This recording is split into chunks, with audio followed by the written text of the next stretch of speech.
Hi friends, welcome to Kulathur cooking. நம்ம இன்னைக்கு இந்த சம்மருக்கு ஏற்ற மாதிரியான ஒரு ட்ரிங்க் தாங்க செய்ய போகிறோம். நீங்கள் ஃபர்ஸ்ட் டைம் நம்ம சேனல் பார்க்குறதா இருந்தால் சேனலை சப்ஸ்கிரைப் பண்ணிக்கோங்க.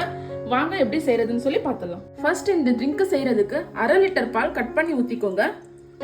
பால் இந்த மாதிரி கொதிக்க ஆரம்பிச்ச உடனே ஒரு 2லேருந்து 3 நிமிஷம் சிம்ல வச்சு கொதிக்க வச்சுக்கோங்க.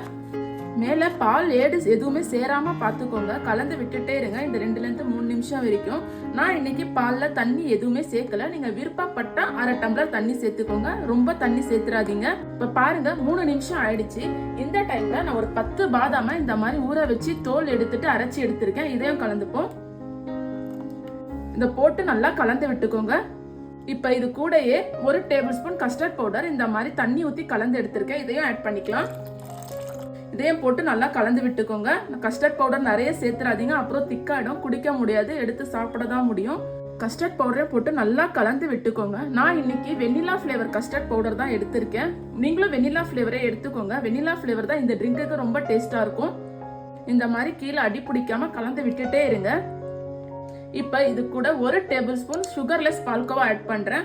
இது இருந்துச்சுன்னா நீங்க ஆட் பண்ணிக்கோங்க, இல்லைன்னா ஸ்கிப் பண்ணிக்கோங்க. இது போட்டீங்கன்னா கடைகள்ல குடிக்கிற அதே டேஸ்ட்ல இருக்கும். உங்களுக்கு நல்லா கிரீமியா பால்கோவாவை நல்லா உடைச்சி விட்டு கலந்து விட்டுக்கோங்க. இந்த மாதிரி நல்லா கொதிச்சோடனே ஸ்டவ்வை சிம்ல வச்சுக்கோங்க. கஸ்டர்ட் பவுடரோட பச்சை வாசனை போகணும். அதுக்கு ஒரு 2 நிமிஷம் இந்த மாதிரி கலந்து விட்டுட்டே இருக்கும்.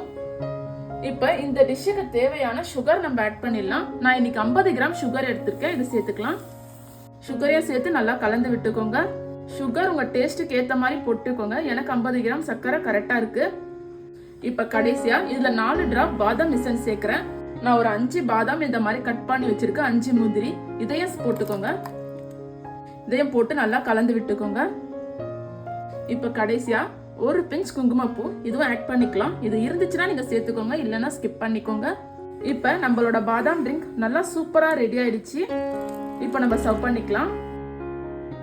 நீங்களும் நான் சொன்ன மாதிரி உங்க வீட்டில் இருக்கிறவங்களுக்கு இதே மாதிரி பாதாம் மில்க் ட்ரிங்க் செஞ்சு கொடுங்க. கடைகள்ல நிறைய காசு கொடுத்து நம்ம வாங்க தேவையில்லை, அவ்வளோ டேஸ்டியா இருக்கும் இந்த ட்ரிங்க்கு. நீங்க செஞ்சு பார்த்துட்டு எப்படி வந்துச்சுன்னு சொல்லி கமெண்ட்ல சொல்லுங்க. மறக்காம நம்ம சேனலை சப்ஸ்கிரைப் பண்ணிடுங்க. தேங்க்யூ.